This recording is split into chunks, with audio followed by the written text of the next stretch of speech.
Travelers know the drill. Show your boarding pass and ID and then clear security to get to your flight. Except it didn't work that way for one 24-year-old man.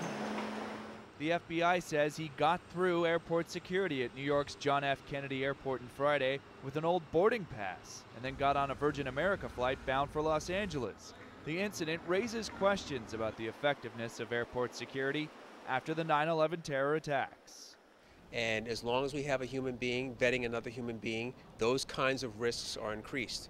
The biggest question, how did the man named Olajide Olowesun Noibi get past TSA screeners without the right documents and then board a plane unnoticed until mid-flight?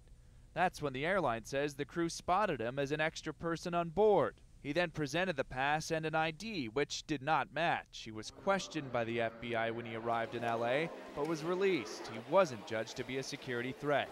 He then spent some time in Los Angeles, and just Wednesday he tried the same stunt again, but this time at a Delta ticket counter. But here, federal agents arrested him and then searched his bags. In his bags, they found more expired boarding passes, none of which contained his name.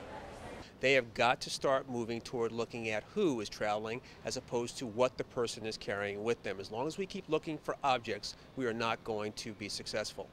Errol Southers, formerly in law enforcement and counterterrorism, says this may prompt a shift in security procedures. In a written statement, the Transportation Security Administration says the man did pass through screening, but added this passenger was subject to the same physical screening at the checkpoint as other passengers.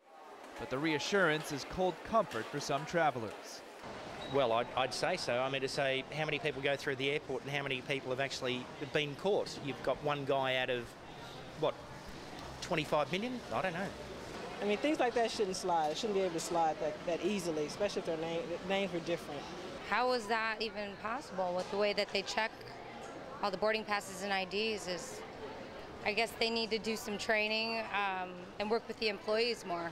The man who's raised the hackles of both security and now travelers is due in federal court on Friday, charged with being a stowaway. John Mone, Associated Press, Los Angeles.